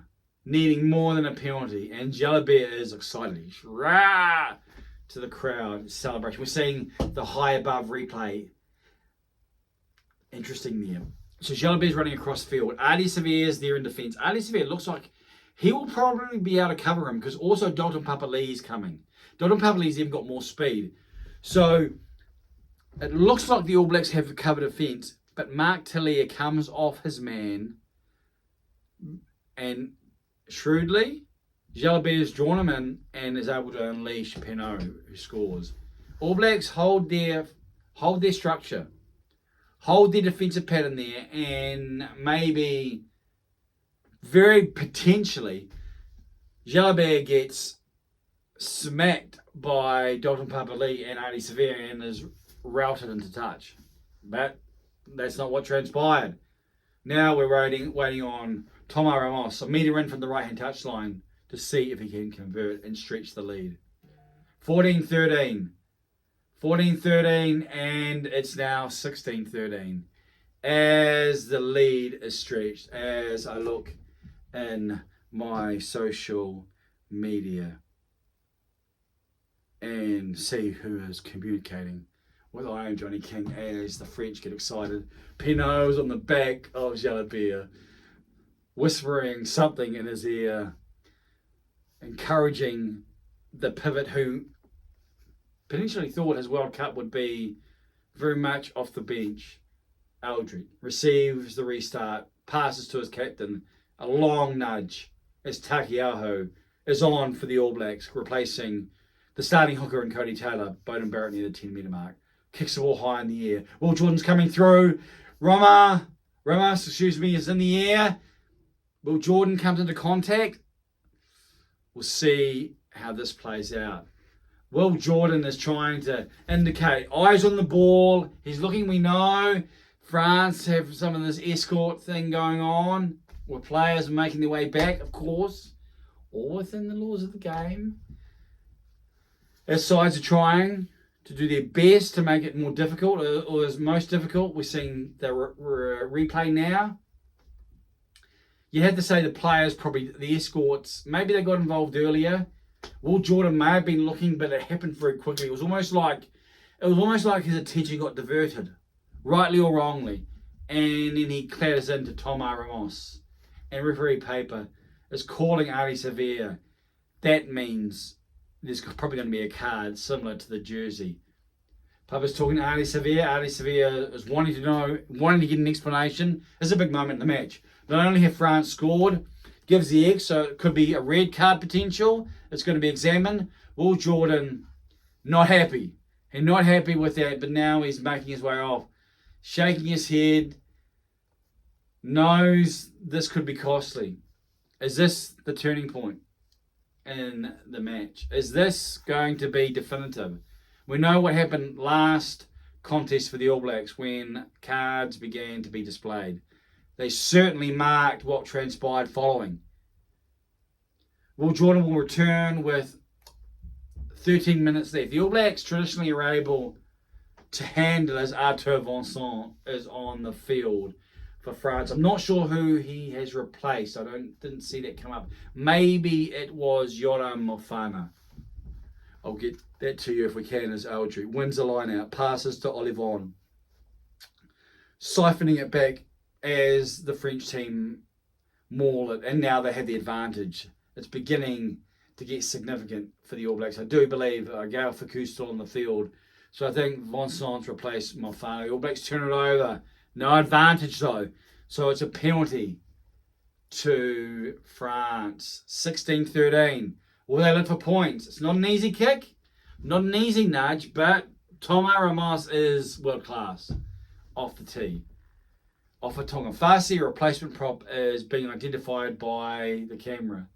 We're saying, yes, it is Mofana. I'm seeing Mofana on the bench now as Raider Wadi is being encouraged to get on his feet by Winnie Antonio. Maybe there is a requirement to come back on the field. Looks like he's talking with someone, some man love going on there between the French team. Seeing a replay and why Offatonga Farsi has probably been identified. He doesn't necessarily take it down, but he falls to the side and you could say he gets in the way of the movement. And that would have been right in view of the assistant referee. Thomas Ramos, 4 from 5 on the night in the 60th minute. France leading 16-13. This game, this contest has undergone significant change. We're behind the kick. Comes in, ball is to the right. I don't think it can make its way back, and it doesn't. It doesn't. See Serge Blanco and Michel Platini, football and rugby meet in the crowd. Will that cost? Will that be significant for this French side as we're having a drinks break? Probably the right time for the All Blacks, because this contest has turned a decided shade of grey. Now, if you know what I'm meaning there, bit of a play on 2007. Players receiving a lot of water. Well, I should probably follow suit and take some on myself. 20 minutes to go at Stade de France. France, the host, the home side is Gael Ficou, speaking, was that very quickly to his teammates in the huddle.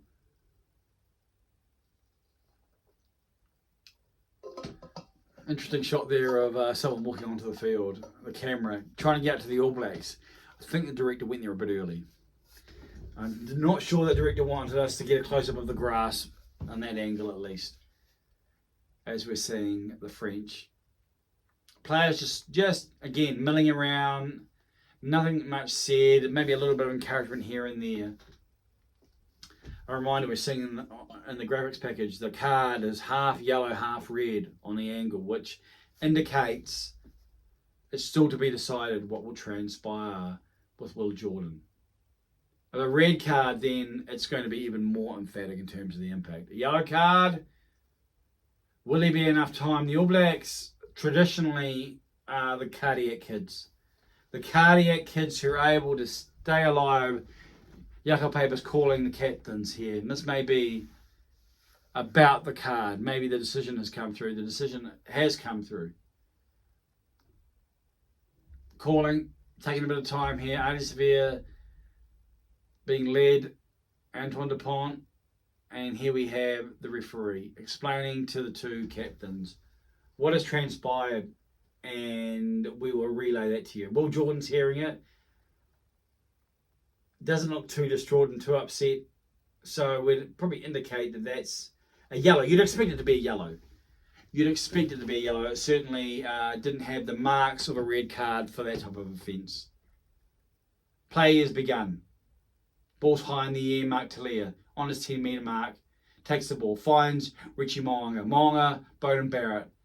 Ball pretty static. The All Blacks not over the advantage line, just looking for space, and the French side doing good work in defence. There's a blind side. Mo'unga finds Scott Barrett. Good kicking through from Scott Barrett. Is able to pass out to Luke Jacobson. It looks like Luke Jacobson is on the field. Luke Jacobson on the field, most likely for Dalton Papali'i. Maybe for Tupavai, in fact. I would say Tupavai, in fact. If we look and try and discern and see any other faces and numbers and names.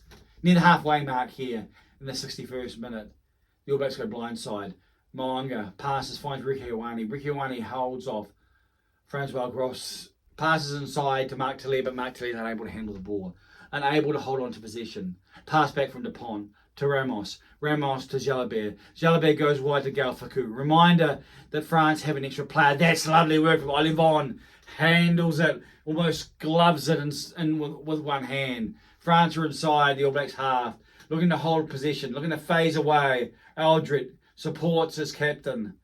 Ramos plays halfback, finds the halfback who plays the first man in reception, and Beauden Barrett inside his 22 kicks. Goes for a bit of the banana. You know, he's on the right-hand touchline, so he's right foot kicker, just trying to make the most of the angle there. And Bubba finds touch. 42 metres out from the try line, or thereabouts. The All Blacks, Malvaka making his way across to the touchline. Olivon, off the top, uses one hand. Jalabert has Vincent, who finds, I think it's Aldred, on the deck. Ball's a bit messy. It's not a great ball, but France are able to retain possession using a backline formation that finds Villiers. Villiers is held in the air and worked his way, wrangled maybe is the word we're looking for, and to touch. The All Blacks have possession now, as Gabin Villiers did his best to not go into touch. And so threw it inside. The All Blacks are able to turn it. We're seeing on the screen now, the graphics package showing us a yellow card, not a yellow and red card. So confirmation there on the screen that Will Jordan will be back as Aaron Smith. Kicks a box. No, doesn't kick a box, kicks a ball, but into a box. Jalabert, much like the All Blacks international teams using similar defensive schemes or schema. We see the French captain kicking for same type of definition, but that's gone out on the full. That's an unforced error. Damien Penaud talking to Antoine Dupont as we see 20. Paul Bodnott come on. Finlay Christie coming on for Aaron Smith. A lot of changes will be taking place. Those maybe not so much in the front row. Paul Bodnott on for Francois Cross. Finlay Christie on for Aaron Smith. Halfback, Little Red, not Big Red, Little Red, Sam Whitelock. Wins the line-out ball from Samisoni Takiaho. 16-13. The French side at home are leading the All Blacks in the 63rd minute. Pressure, pressure, pressure time. Who will be able to mark these moments and to make the definitive plays? to separate themselves. Matches into balance. France, good pressure there. Good pressure. Got off the D-line on Scott Barrett. Ball is slippery. Conditions are hot. Players are fatigued. And so France have broken field play. They're near the 22. Inside, off, Galfiku is Thomas Ramos. Ramos finds his captain, Gabin Villiers. Ooh, you're a bit worried there about the tackle. Finlay Christie doesn't do very good work there. Instead of getting out of there, he tries to climb over the player. You don't want to do that because that's how you get caught. And so Paper puts his arm out. It's advantage to the French side and he blows his whistle. Another one, Fletcher no, not rolling away. That's going to be an easy 3 points. That's not smart play. That's basic, fundamental rugby. The All Blacks should be better than that. Any international team should be better than that. Jace Ryan. May have caught on camera. We're speaking a little bit of French there as he's looking. That you don't... Yes, there was another penalty, but it made it much easier through Fletcher Nall. Although on replay, could have easily been a penalty to the All Blacks. Coming through, Aldrich dived on Finlay Christie previously. So these are the things that can happen. One of those plays that maybe, if it's more definitive in terms of the consequences, maybe it's called. But this should be an easy 3 points. This will extend it to a 6-point lead, requiring the All Blacks to get a converted try to get in front. Also meaning one more score, any score, and the French team get outside 7 and will give themselves that ultimate breathing room. We're in the 65th minute. We've still got a couple of minutes to go on the yellow card for Will Jordan. As I'm Johnny King takes on some water. Just getting there. Dehydration setting in. Thomas Ramos, 4 from 6. That's 5 from 7. There was no doubt that he was going to nail that kick as the French public stand on their feet. They're celebrating. They're excited. Cameron Walkie clapping on the bench. It's interesting seeing the players on the bench. The man who looks most tuckered out is Ray Dawadi. And probably indicative of where he plays and the physicality that it involves.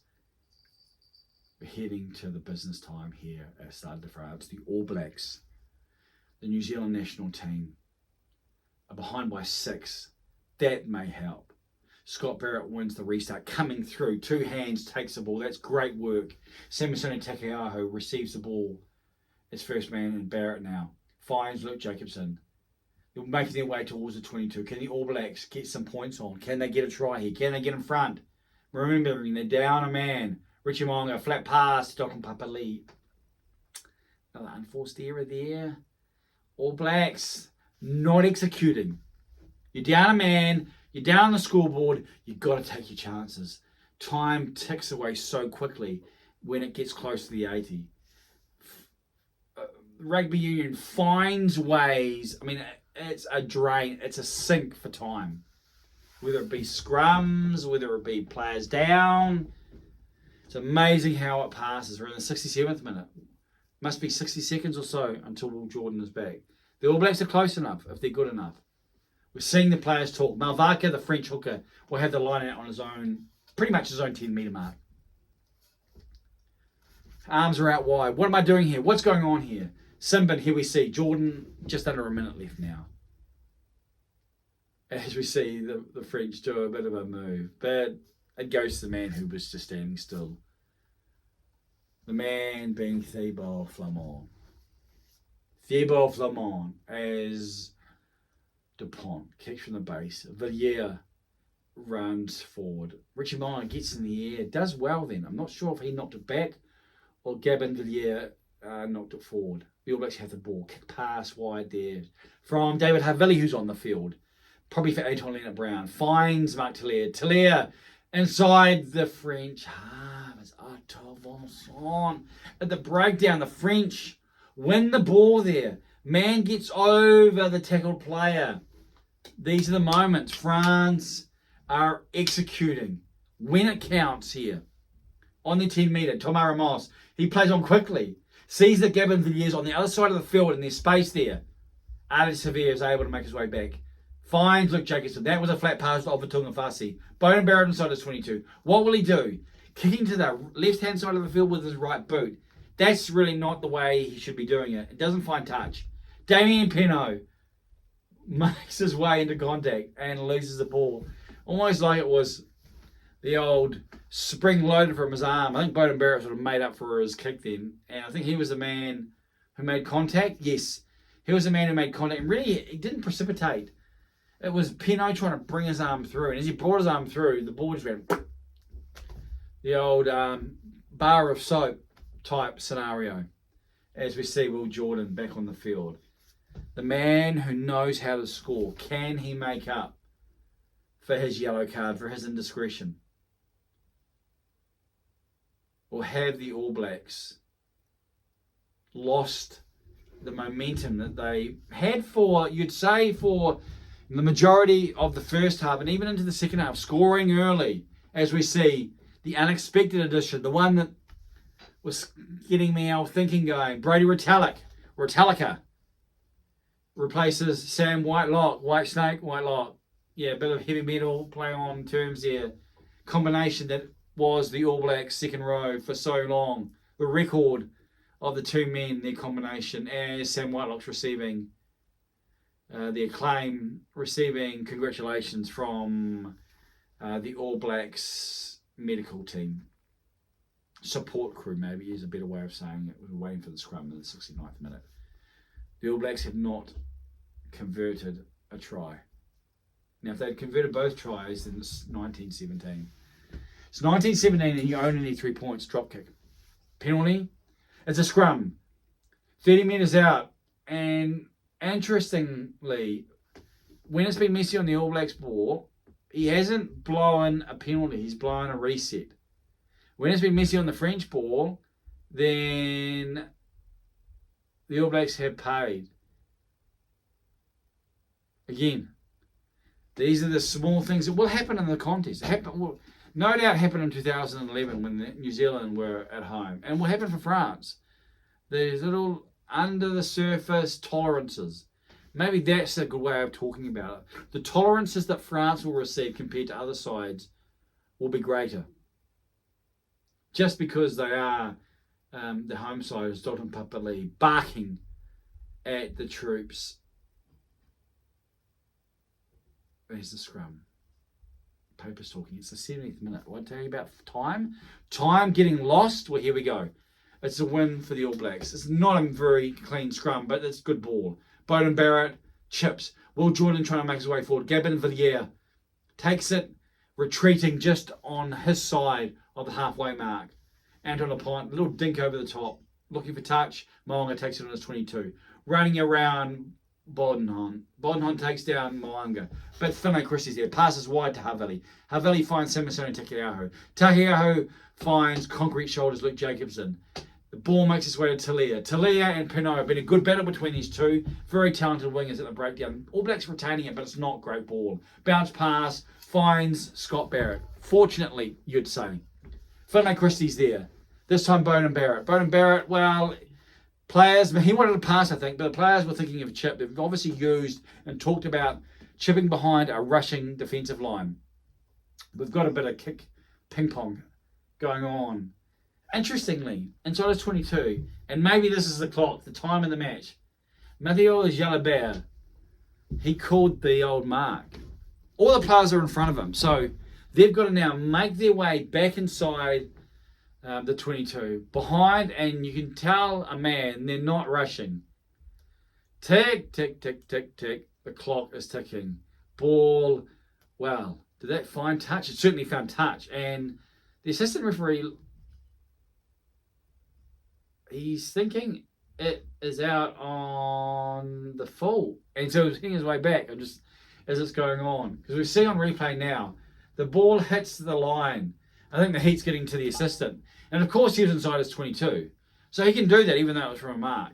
It wasn't a free kick per se, where you can't kick it on the full. It was a mark. So from that, you're able to, especially with certain dynamics. Lester Whanganuku is making his way onto the field for Mark Tillier. Tillier's had a good. He's been one of the All Blacks' strongest players, if not Has he been their best player on the field? Well, relative to what he does, relative to what he provides, then he's certainly been up there as Brodie Retallick's used, front of the line out. Finlay Christie finds Ardy Severe. Severe sort of parries left and right, but finds contact. It's outside the 22. Luke Jacobson has Brodie Retallick. Brodie Retallick sort of pivots off his right foot, takes it forward. Sami-Sone Takiaho, Aldred into contact, tries to turn it over Richie Mo'unga inside the 22. Ball is high as Will Jordan comes through, doing his best to get around Gabin Villiers. And he's in contact again. It's in contact again. That's going to be at least a penalty you would expect.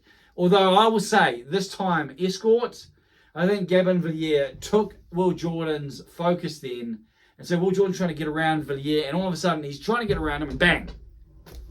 It's the man in the air. Gabin Villiers got his arms out with the assistant referee over there. And so taking the man out, we see Gregory Aldred is down on the ground. I don't think he was involved in that play. We'll see a replay, and that'll give us a better idea of what has transpired. So we take some water on. Ardy Severe's talking to Jakob Paper. 73rd minute. 73rd minute. The All Blacks haven't really looked like scoring beyond the opening sort of foray in the second half.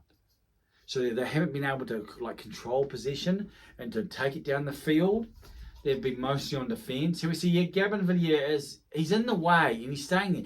Is he just moving in is he holding his position, or is he angling in? Tomo Ramos is the old blowing out the lips there, exhaling, and as if to say, where? Because could be trouble. It's a penalty. 17, 11, those are ones, not sevens.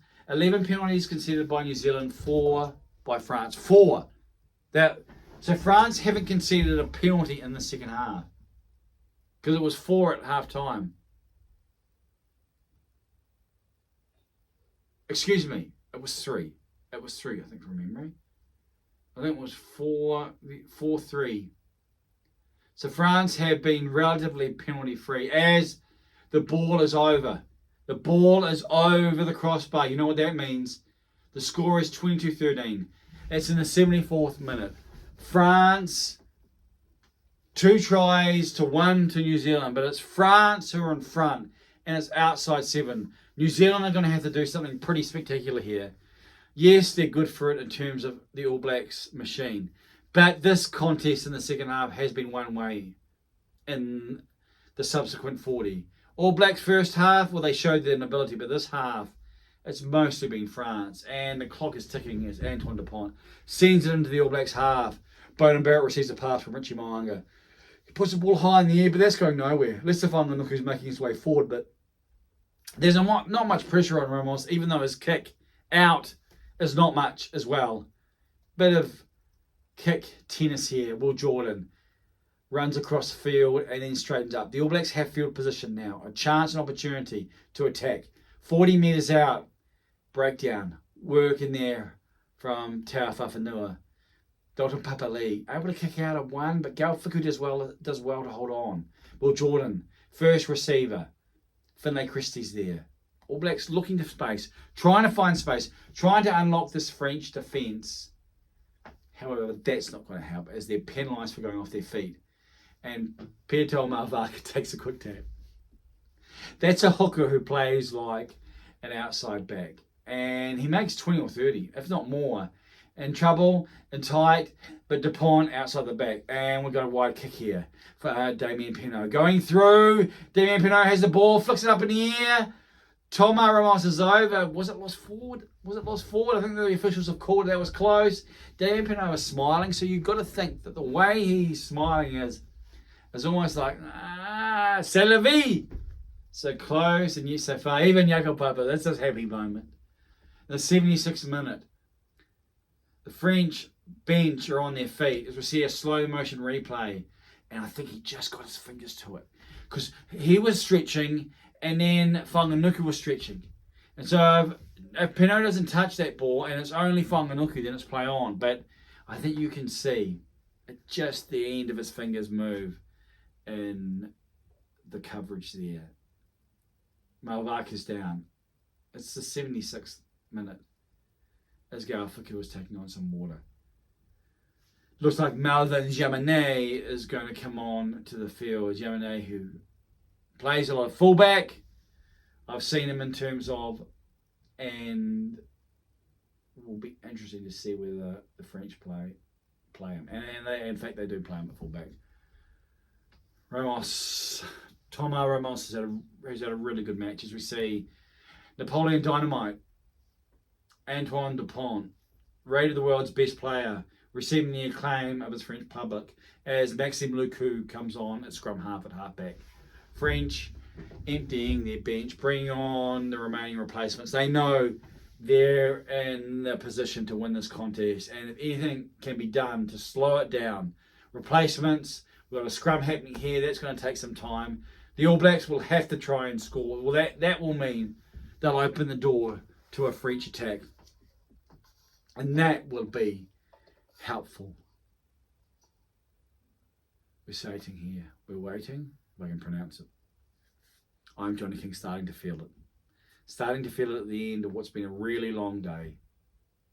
And that gives you an indication that this commentary is after the fact. Yes, we know the tail of the tape has been done and we know how it's been won. However, we're providing it to the wonders of technology for you to be able to enjoy, whether it be on YouTube or maybe even on a podcast, and be able to listen in and be able to maybe to relive and to go through this Rugby World Cup, hopefully, through my own lens, in your own time, because of my own time and the ability to be able to provide a commentary, not necessarily in the wee hours of New Zealand's morning, because that's pretty difficult and pretty challenging, especially when you've got a family and you need to speak, and with sort of profuse exclaim. Anyway, enough about me. As France have a line out near the halfway mark, it's the 77th minute. Surely this match is gone. Surely the All Blacks cannot win it now. Wide pass to Galfaku from Maxime Lucu. Dr. Papali is doing his best to try and rip the ball off, but he has to let the tackle player go. Bodenholm sort of stops and says, you can't get me, and then takes contact. It's slowing it down. Maxime Lucu working the ball's way between the legs or the feet. He's going to be kicking from the base. Well, I think probably the French players may have been in front, but the ball's pretty deep there. 10 metres out, Bowden Barrett. Here's Richie Monger on his inside. He has Lester Fanuku on his outside, and he decides to hold the ball in two hands. It's being turned over, though. France had the ball on Maxime Lucu. It kicks. Box kicks. The ball's got to bounce. It bounces coming through as Melvin Jaminet. Mauricio Moraga was in no man's land, waiting for the ball to land or come into his grip. Ball bounces high and as if it's in slow motion. The men or the people who have the momentum, one of those is Melvin Jaminet, is able to take it. Double the clutches in midair and then places the ball down. That, my friends, is the exclamation mark. Of course, this has come about because the All Blacks are trying to score.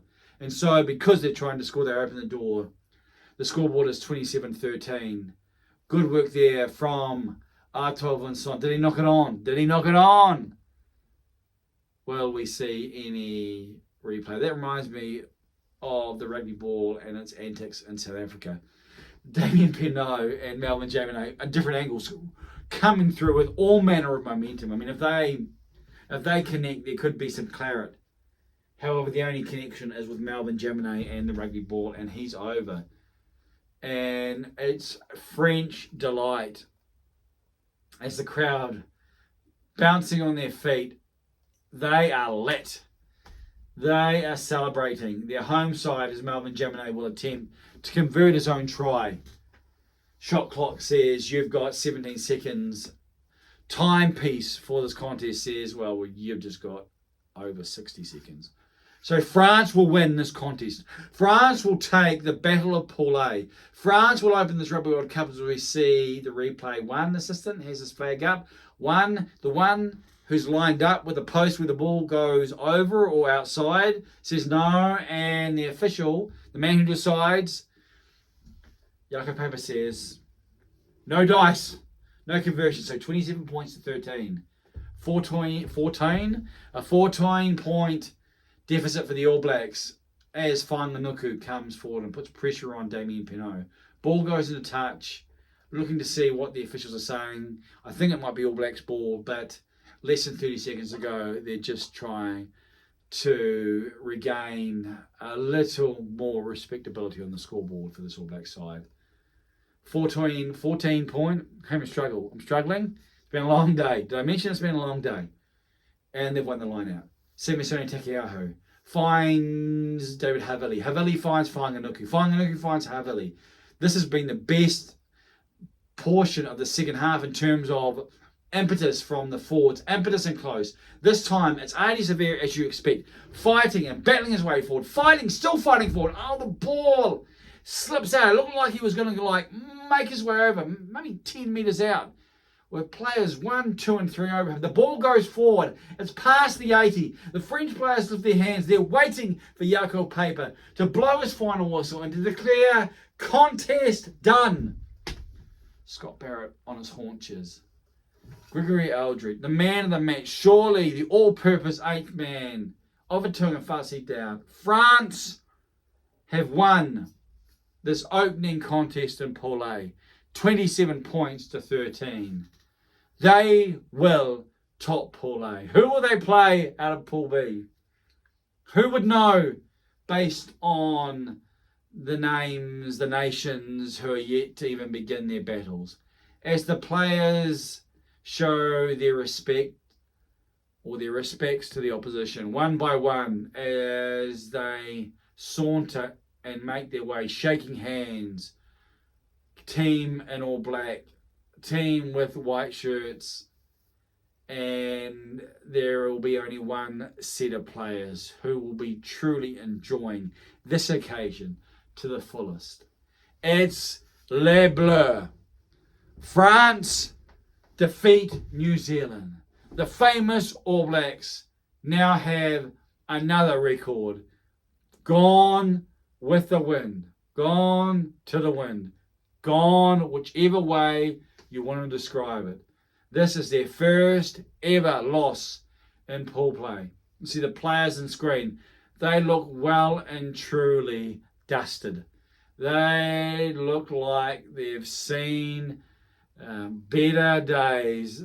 It's been a willing contest in pretty challenging conditions. As on my viewing screen, we head back to New Zealand and the studio, and it's with the television network provides the pictures.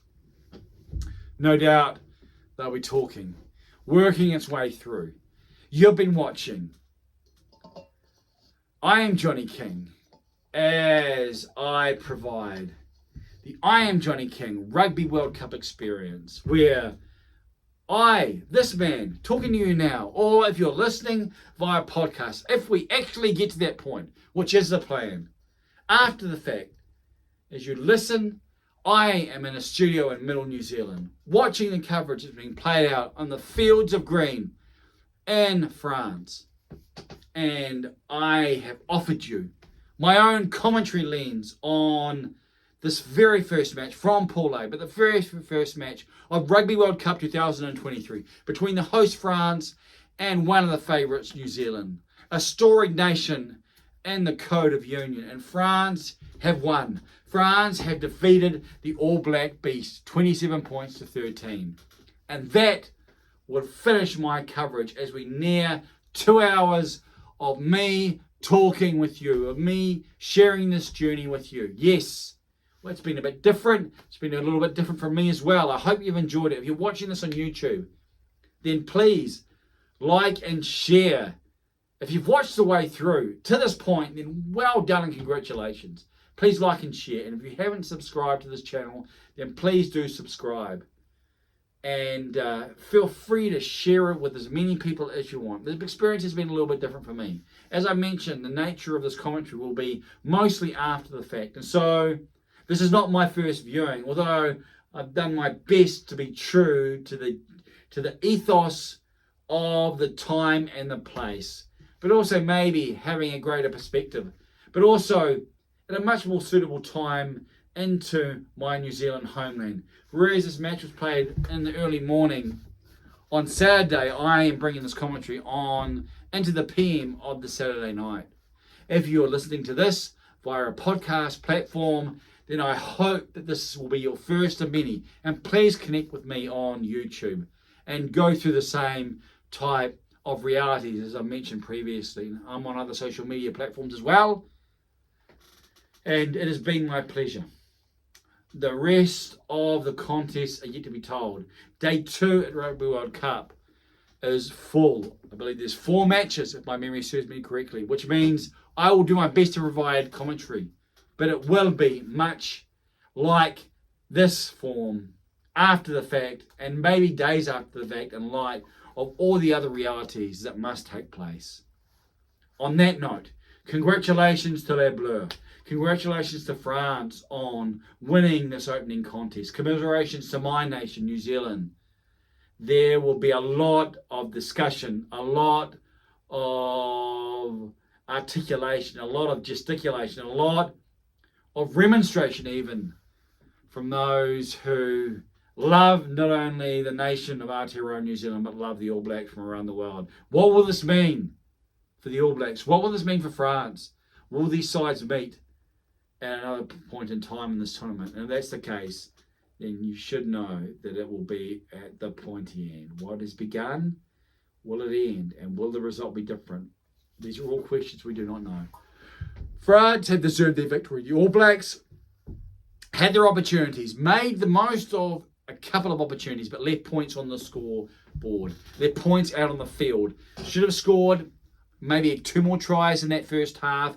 That would have changed the nature of the contest beast. But they didn't finish. And so going in 9-8 behind when they should have been in front, and then the score after half-time, add that into the equation, and it could have been an insurmountable hill to summit for the French side. But that wasn't the case, and France were able to make their way in the second half, really dominate what transpired in the second half.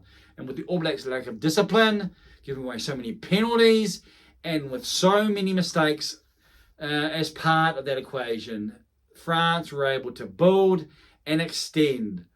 And the turning point, I would say, was the try to Damien Penaud, followed quickly by the yellow card to Will Jordan. And that set the scene for what would follow. And watching it, even the first time, got that sense, even when Will Jordan came back on the field, that this wasn't going to be the All Blacks night, that they couldn't actually work it and get in front. What that means, we have yet to really discern, and it will come about. I thank you for taking the time to spend it with me. I am Johnny King, in the studio, with the lovely neon light. First day of rugby with the setup as it is. Pictures ensconced on the walls. I am going to make my way forward to the camera, or to the phone as it is, recording, so I can stop this video. But as I say goodbye, I hope to see you again very soon, into the future. This is I Am Johnny King, Day 1 of Rugby World Cup 2023. All the best, and may the rest of the rugby contest go as well and be as vibrant as this opening contest at Stade de France in Saint Denis and the land of Le Frog. Thank you for watching.